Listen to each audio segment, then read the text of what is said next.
Deixa eu conversar com um advogado, o doutor Hélio Júnior, meu convidado a partir de agora, advogado de tantos patriotas do 8 de janeiro, né?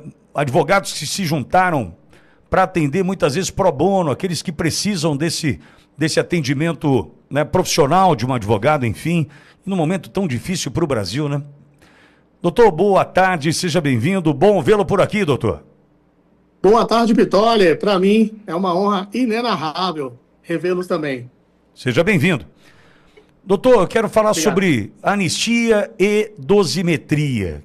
Que absurdo que é isso que estão tentando colocar a goela abaixo do brasileiro, hein, doutor?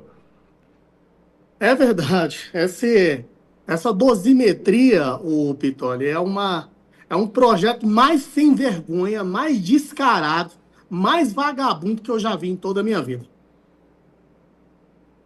Sem dúvida. E a gente precisa lutar contra ele, né, doutor? Exatamente, até porque, Pitoli, esse PL da dosimetria, ele não vai resolver absolutamente nada. Eu explico. Nós temos menos de 200 presos do 8 de janeiro, atualmente. Nós temos mais de 2.000 processos. O que acontece? Acontece que essas pessoas estão vivendo em condições desumanas, completamente descabidas. Eles estão vivendo em condições nas penitenciárias de forma precária, em situações que violam os direitos humanos e os tratados internacionais e as recomendações internacionais. Mecanismos e documentos que eu apresentei comprovaram de forma inegável, de forma irrefutável, com documentos oficiais, que as pessoas estão vivendo ali, Pitoli, em condições análogas à tortura. Ou seja, reduzir as penas seria dizer que, ao invés de 17 anos de tortura, de violações de direitos humanos, como, por exemplo, essa idosa aqui, dona Juscelene, sofreu, está sofrendo diuturnamente dentro do estabelecimento prisional, diversas violações, seria reduzir uma pena de 17 ou 14 anos para quê? Para 10? Para 12? Como que você vai imaginar que o PL da dosimetria vai resolver o problema? Pelo contrário, ele vai postergar o sofrimento dessas pessoas. Você convidaria, eles convidariam para que essas pessoas viessem ao Brasil cumprir pena, ao invés de 17 ou 14 anos de prisão, regime fechado, nessas condições, para 10 anos, 12, vai reduzir. Ou seja, nós temos menos presos do que exilados, foragidos, pessoas em liberdade, não julgados. Então, vai dar continuidade e prolongar o sofrimento dessas pessoas. Por isso que nós estamos aqui, eu, no caso, represento mais de 100 presos políticos do 8 de janeiro, nós estamos aqui pedindo uma anistia ampla, geral e restrita. A forma mais adequada e correta seria a anulação absoluta de todas essas condenações que não respeitaram o devido processo legal. Como pelo Congresso, a forma aplicável e permitida seria a anistia. Então, a anistia seria um remédio eficaz a fim de solucionar essa situação, porque a dosimetria não soluciona os problemas. É óbvio, Pitolha, é óbvio que quem está preso quer sair.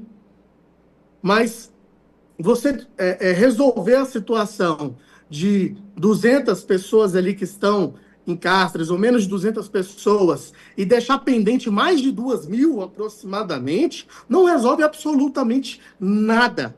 Pelo contrário, é o PL da dosimetria fake, que não soluciona nada, que não traz pacificação, que não traz a solução dos problemas, e nós defendemos, sim, uma anistia ampla, geral e restrita, porque dezenas de pessoas, centenas de pessoas estão presas sem sequer ter qualquer tipo de prova de vandalismo. E mesmo se tivesse, não justificaria penas de forma tão desproporcionais. Por isso que nós estamos aqui falando da necessidade da solução desses problemas da anistia ampla, geral e restrita. E, Vitória, Esclarecendo isso, nós apresentamos um relatório agora, na Câmara dos Deputados, tem uma semana agora, apresentamos na semana passada, um relatório inédito, com documentos oficiais, um relatório de quase 1.000 páginas. O que consta nesses relatórios? Que nós fizemos um compilado. Relatórios oficiais comprovam tortura física praticadas por agentes e outros presos, torturas psicológicas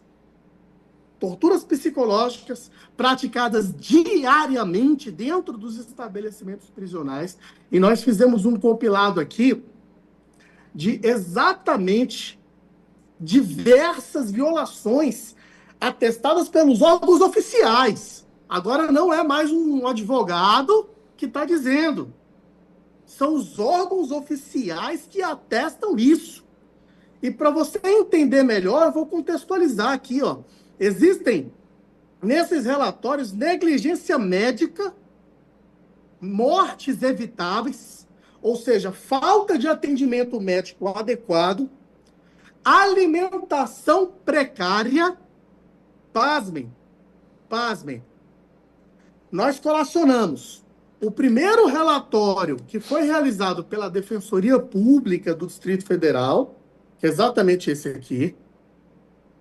A Defensoria Pública do Distrito Federal foi lá, enquanto os presos políticos estavam presos, e fez uma série de relatos de violações de direitos humanos.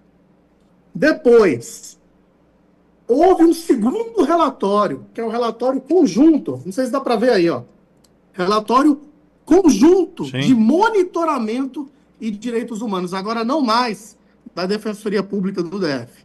Agora nós temos a Defensoria Pública do Distrito Federal, em conjunto com a Defensoria Pública da União, relatando diversas violações.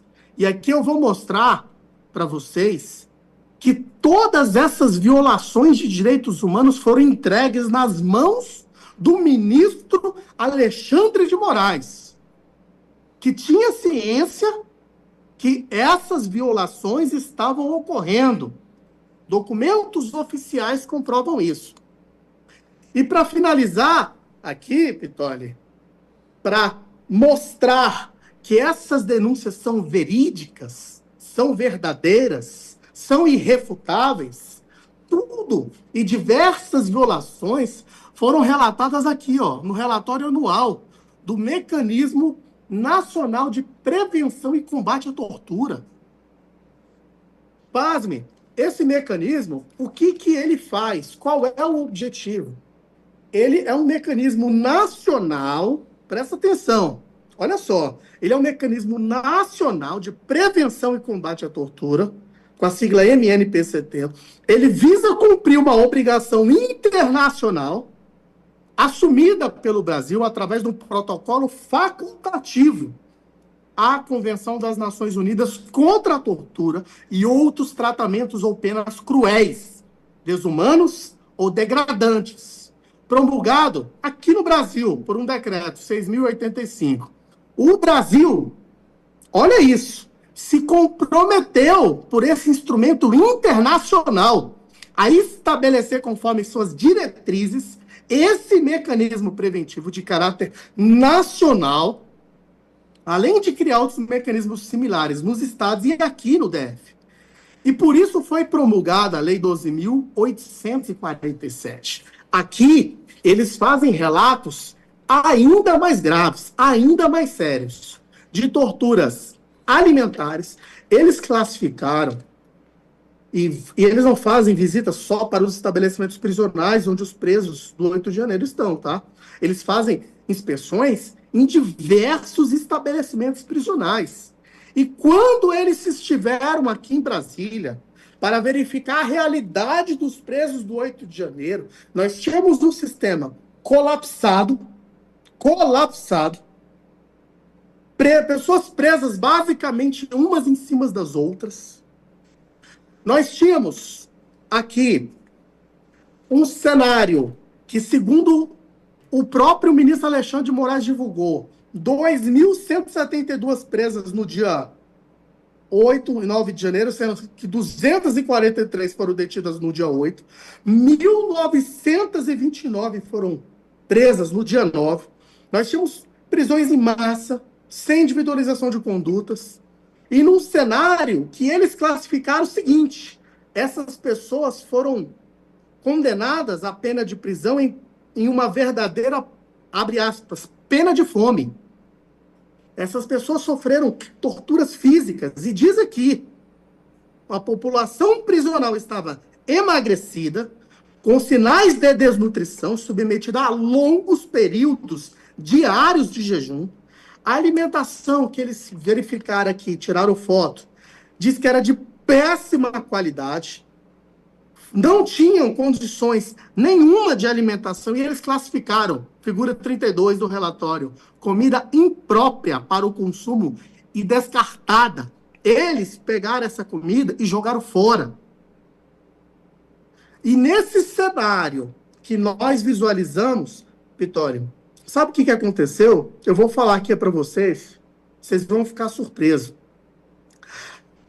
O estabelecimento prisional do Distrito Federal, que já contava índices crescentes de tortura, está aqui, ó, aumento de 3.600%. Está aqui a nota da Globo. Eles gostam da Globo, né? Está aqui, ó. Em 3 anos, denúncias de tortura e maus tratos no sistema prisional do DF cresceram 3.600%. Nesse cenário, e diante de todos esses relatórios apresentados, você sabe o que aconteceu? O ministro Alexandre de Moraes, ele decretou a prisão preventiva dessas pessoas, ou seja, as pessoas que foram presas em flagrante no dia 8 e dia 9, normalmente na audiência de custódia, elas poderiam ser liberadas, porque a grande maioria nem respondendo crimes graves não estava. O ministro Alexandre de Moraes decretou a prisão preventiva para viver nessas condições desumanas, degradantes, no meu entendimento, análogo a penas cruéis. E quem diz isso são os relatórios oficiais. Decretou a prisão preventiva de 1.397 pessoas. E o sistema colapsado do Distrito Federal, ele simplesmente piorou e as denúncias permaneceram e foram ainda mais graves. O que você verifica, Pitório, sobre isso? Qual que é a sua opinião desse cenário? Pois é, doutor, diante de tudo isso, eu vou além.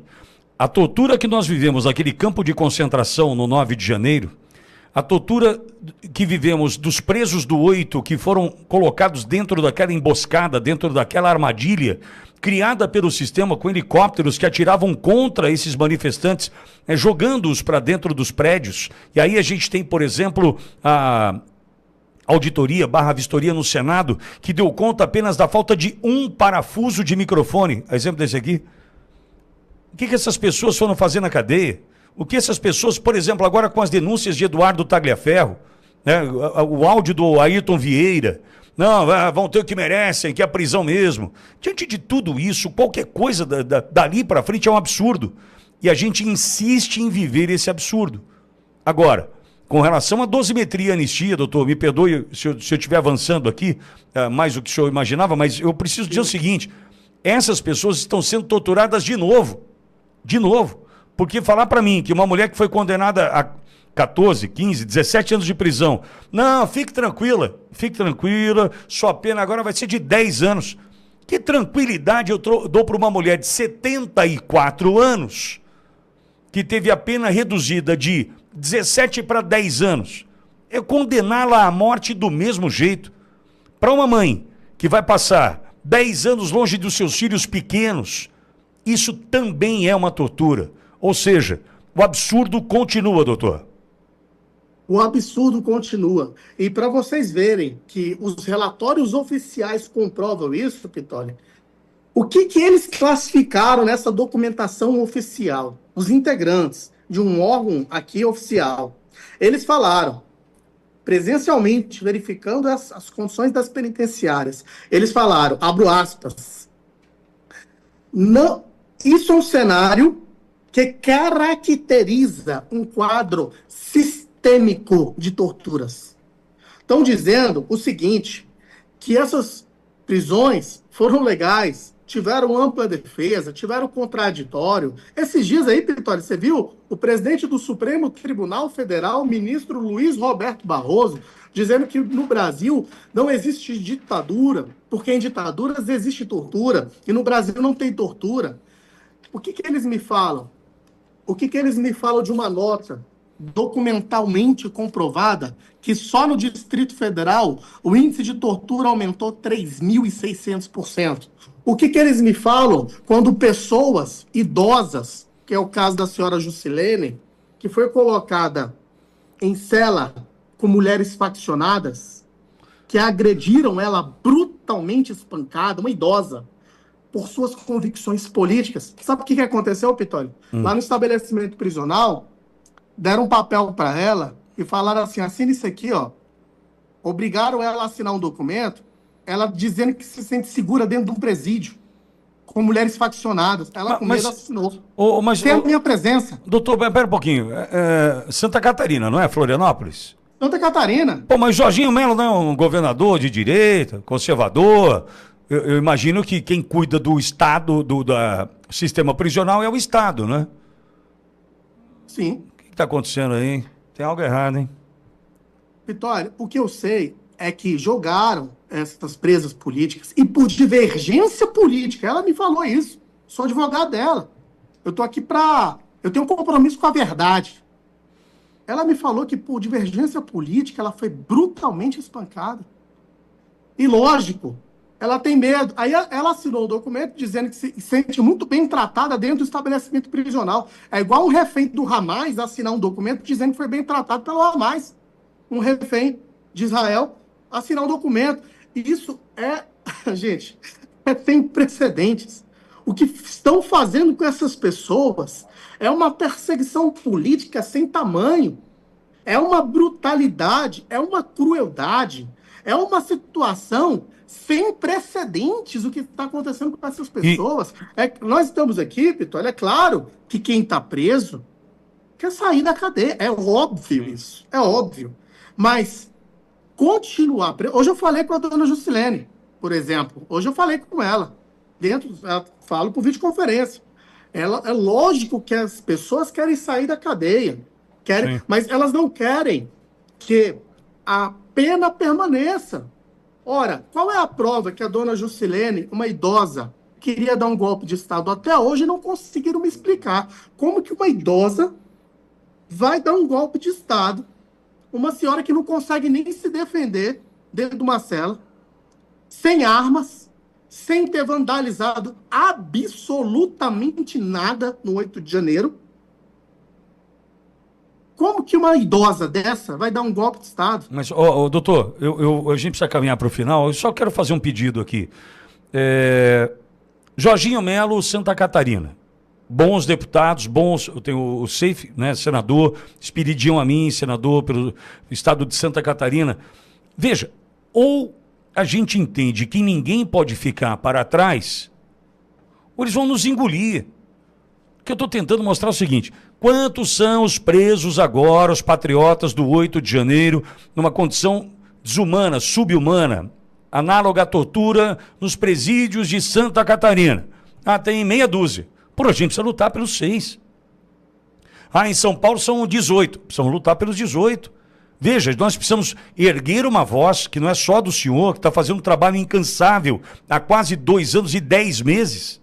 Não é só do senhor, mas a gente tem que ter a do doutor Hélio Júnior, do deputado A, do senador B, do governador C. A gente tem que ter uma união de esforços para justificar a nossa luta do resgate do soldado Ryan, que ninguém fica para trás. Que a gente está aqui, o senhor lutando, eu lutando aqui, tal, beleza. Vamos juntar a força, vamos. Doutor, até fica a ideia da gente levantar quantos são por estados, onde estão esses presos, tornozelados, os foragidos, porque se o cara está foragido, a família ficou. E a família ficou muitas vezes passando fome, porque quem foi embora foi o arrimo de família. E a gente precisa começar a cobrar essa turma. Falar é bom. Eu quero ver a pancada no dia a dia ali. Vamos embora, vamos comprar essa confusão? Vamos. Então é o seguinte, Agora, Rio Grande do Sul, a situação é essa. Santa Catarina é essa, Paraná, e a gente vai. Brasil afora fazendo um mapa para que a gente possa cobrar. Cobrar aqueles que, não, anistia, nós estamos lutando. Não, lutando não, amigo. Lutando é pé na lama. Vamos embora junto, vamos pra porrada do ponto de vista, né, do enfrentamento de todo dia, de cobrar. Por quê? Uma senhora de 62 anos apanhar na cadeia porque foi colocada com faccionadas e ela é bolsonarista, eu não posso admitir. Isso eu não posso admitir. Não, e o Jorginho Melo, não sei o que ele fez. Não, ele mandou assinar o documento. Não pode assinar. Porra. Ou a gente resolve, ou a gente vai pra cima. E ninguém fica pra trás de verdade, ou isso aqui é um jogo de cena. É um jogo de cena, que não dá mais pra gente aguentar. Certo, doutor? Certo. Eu quero até agradecer, Pitoli, aqui por essa oportunidade, porque eu sou um advogado, defensor de direitos, tá? Eu quero deixar bem claro isso aqui. Eu sou um advogado criminalista. E advogado nenhum defende crime, ok? Deixar isso bem claro. Defendo direitos, eu defendo seres humanos. Então, eu tenho assistido nos estabelecimentos prisionais, eu tenho extrema vivência de entrar dentro dos presídios, como cristão, fazia evangelismo desde os 18 anos de idade, que a igreja que eu fui criado me ensinou que tínhamos que falar de Jesus para aquelas pessoas. Então, da mesma forma que eu acho incorreto a tortura contra quem é de esquerda, quem é de direita, contra qualquer pessoa, e eu lutarei veementemente para que essas pessoas sejam resguardadas. No Estado, Pitoli, democrático de direito, não podemos se sustentar, o Estado não pode se sustentar sobre a dor, sobre o sofrimento, sobre tortura. A nossa Constituição ela é muito clara. Sim. Ela diz que a tortura é um crime inafiançável, imprescindível. Assim, dezenas de brasileiros estão sendo submetidas às condições desumanas. E essas pessoas inocentes foram carcerados de uma forma completamente injusta, sem direito ao devido processo legal, tratados como inimigos políticos, com a afirmação que temos que dar o exemplo. Não se trata apenas de um clamor jurídico aqui, Vitória.